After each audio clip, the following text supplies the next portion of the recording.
all of these circumstances place constraints on choices. So there are circumstances, there are beliefs, and there are prior choices. All of these things constrain the choices that are available to you. So the question is, what are the implications of that? How can we tie this back to the notion of crime? Well, in the reading that I assigned for today, Rose and Frank argue that one of the primary circumstances that constrains people's choices is social power. And because it constrains choices to such a degree, this should have implications for how basically criminal law and criminal procedure work. This is their argument. This is Rose and Frank's argument.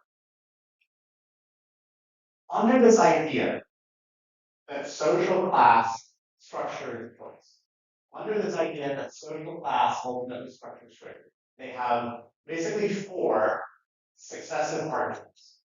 The first argument is poverty in particular constrains choices, whereas wealth expands choices. There are simply more choices that are available to like Elon Musk and Jeff Bezos and Bill Gates than there are. Fun fact, I just don't have that kind of money. I don't know if you're aware of that, but just that way. I don't have Jeff Bezos all the time. He has more choices than I. So poverty, to a profound extent, constrains choices, not relative poverty, we're talking about action. Poverty constrains choices in all different kinds of ways.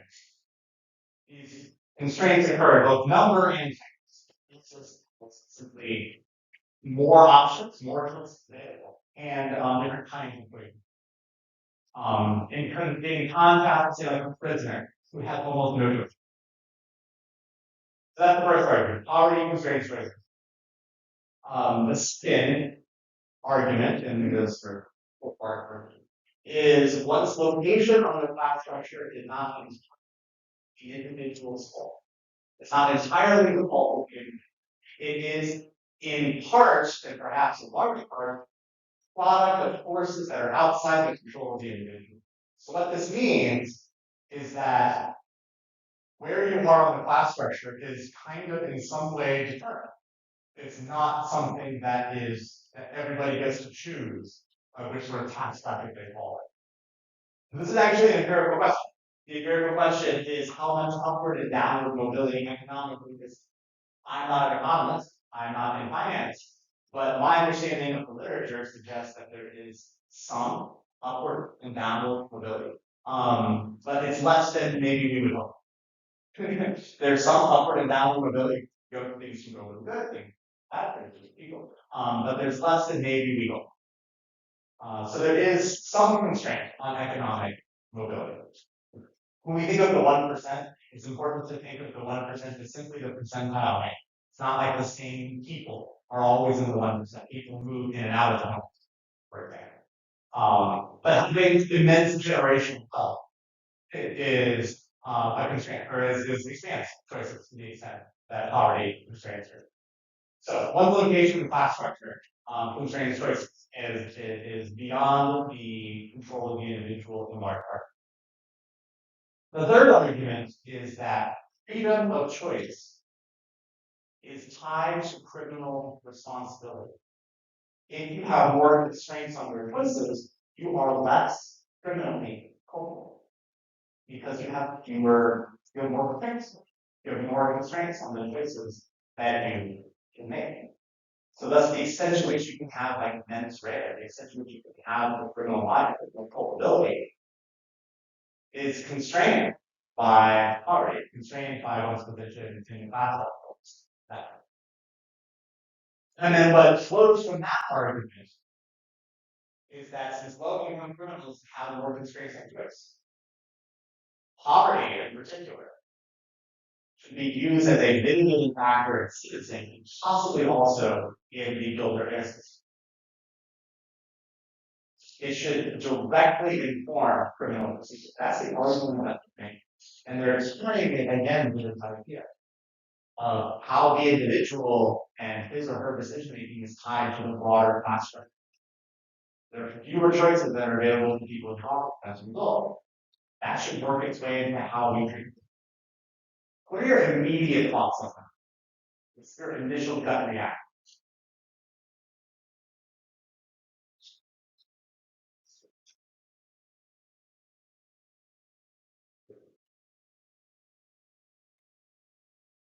Any immediate thought?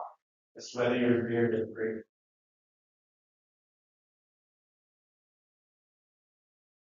Yeah, sure. You agree with that? Makes sense. Other thoughts? People disagree.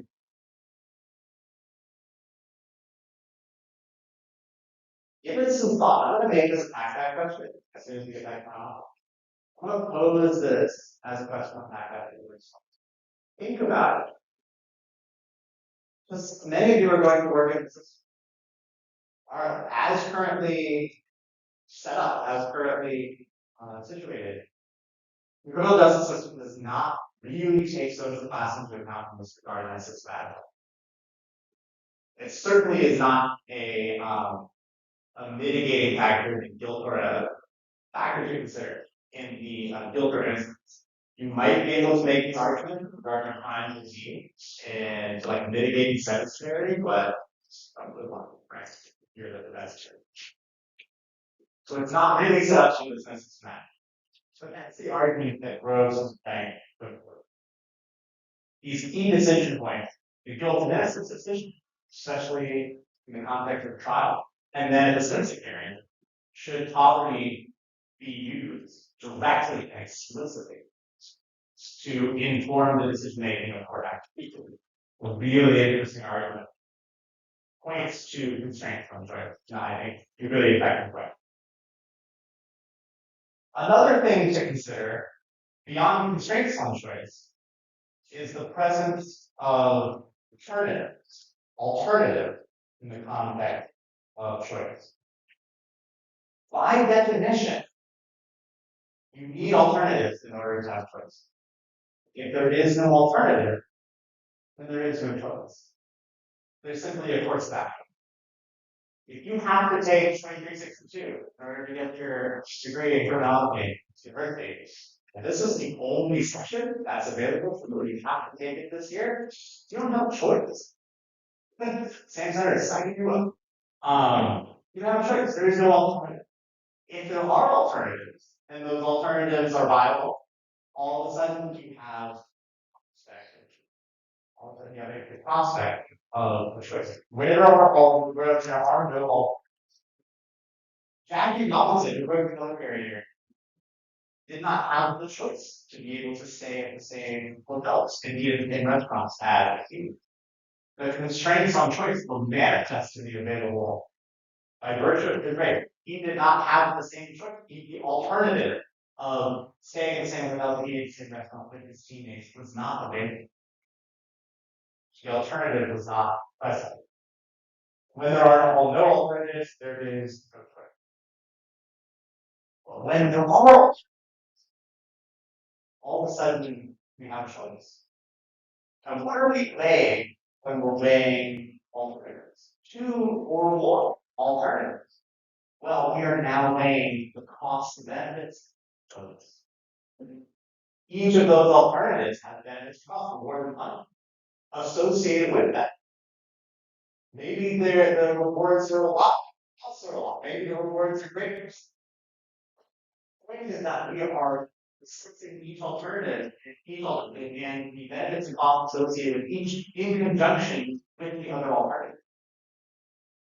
So alternative A have cost benefits, and then alternative B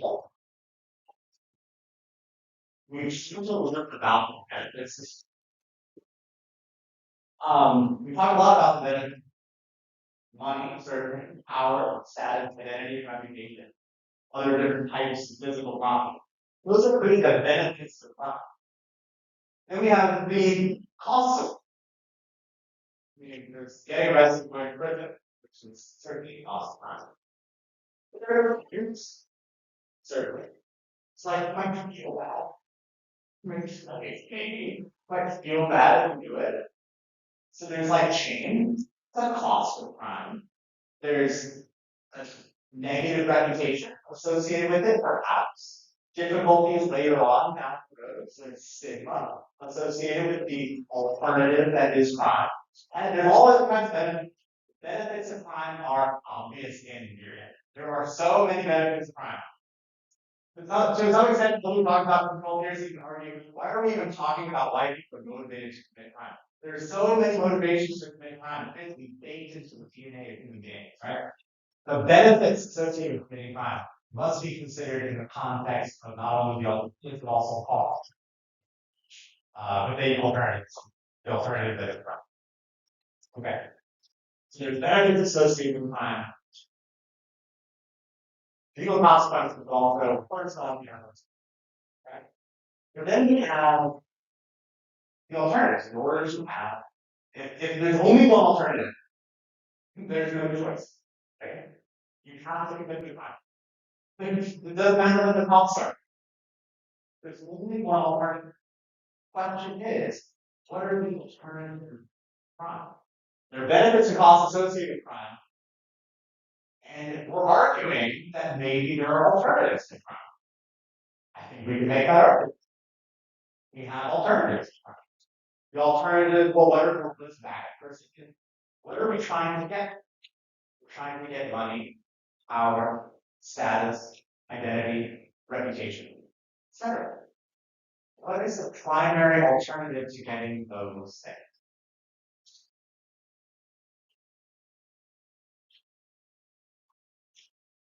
What's the primary way that you get money, power, status, identity, reputation? The work. Work. That's the primary way that every single one of you will get money, power, status, identity, reputation. That is important as we're talking. The primary alternative to getting the benefits of crime is work. Work is the primary alternative to crime. It's the thing other than crime. It has benefits. Work has benefits. But it also has costs associated with it. Also has costs associated with it. For most people, if we're thinking about the choice to commit crime, thinking about crime as choice, maybe we're thinking about crime as rational choice, which maybe isn't totally right. Okay? Maybe, as we talk about, we should should be able to assess the evidence effectively, and decision to commit crime is going to be less bad. Okay? A decision to commit crime is going to be less bad, to be less predicated on because you're not assessing the evidence effectively. Okay? You're just doing it. Okay? Say less rational decision, you're doing out of for the moment thinking when it you're making a less rational decision toward the end, it's the same. The end of maximizing utility is always there. But the end of the is money, power, status, identity, and reputations. All speak work.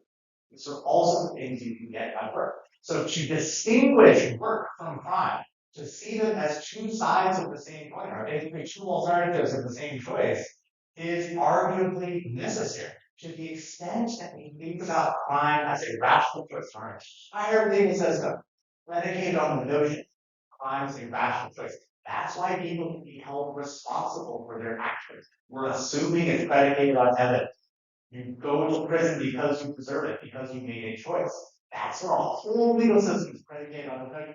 Growth and banks are confronting that. They're saying that law because we have constraints on choice for people who experience poverty. Okay? For people who experience poverty, for all different kinds of reasons, in all different kinds of places, the extent to which work is a viable alternative to maximizing utility in order to gain power, status, money, identity, and reputation is weakened. It is less obvious. It's less dramatic. The benefits of crime are weighed in relation to the benefits of work. The costs and benefits of crime together are weighed in the context of the benefits and costs of the primary alternative to crime. If we're thinking of crime as a choice, primary alternative in this choice is work. So crime